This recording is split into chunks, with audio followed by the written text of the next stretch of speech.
A response to the first of the 9 questions will provide us with the key to understanding Rashi's commentary to the Ani Hashem Elokeichem of Vayikra Perek 18. The point of the question was that Rashi had established as far back as Shmot Perek 6 that when the Ani Hashem Elokeichem does not come as an introduction to an individual or to a nation, it connotes a concept of reward and punishment. I am the God who has the ability to reward for the fulfillment of mitzvot.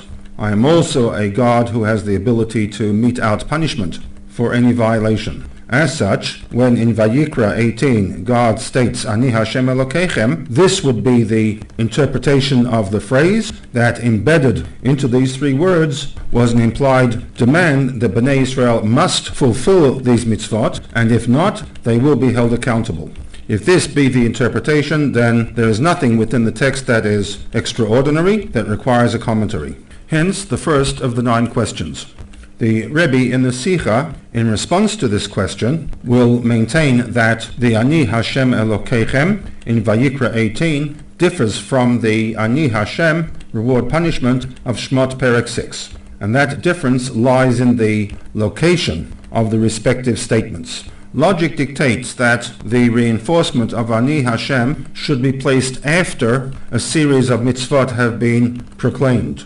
First, one has the sequence of mitzvot, and at the conclusion of this sequence, there is the demand that the nation will be held accountable for their fulfillment. Vayikra Perek 18 Pasuk 2 seems not to follow this sequence. When Rashi writes in his commentary to the first time that Ani Hashem is used, Ubeloshen hazeh matzinu, this is the way that this phrase is interpreted in many places throughout the Chumash. Those many places refer to situations where you have a sequence of a particular obligation followed by the Ani Hashem. He brings 2 examples from Sefer Vayikra, one from Perek Yud Tet, another from Perek Chaf Bet. In Vayikra 19:12, we have the obligation in the form of a prohibition of Lo tishbu b'shmi l'shaker, do not swear falsely in my name, that what you are saying is truthful, and turns out not to be so, because in doing so, v'chilalta et shem elokecha, you will cause the name of your God, the reputation, to be profaned, achil Hashem, and then ends off with Ani Hashem, which, as per the code, establishes the accountability factor that God will hold you responsible for your actions. The other, a global positive command. You are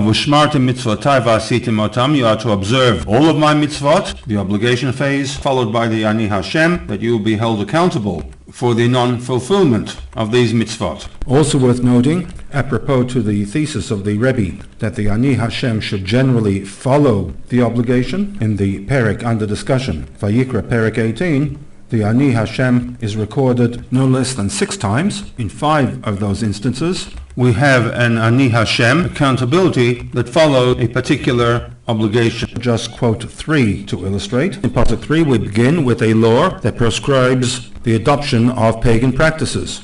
They have encountered, K'ma'aseh Eretz Mitzrayim, and the nations that they will encounter, K'ma'aseh Eretz Canaan, concluding with a statement, U'b'chukoteihem lo telechu, the restrictions against following in Chukat HaGoyim. The segment ends in Pasuk 5 with the statement, Ani Hashem, as if to say, I am holding you, the nation, accountable to abide by these laws. I have the power to reward and to punish. Chukat HaGoyim is followed with the Arayot laws, ending with Ani Hashem.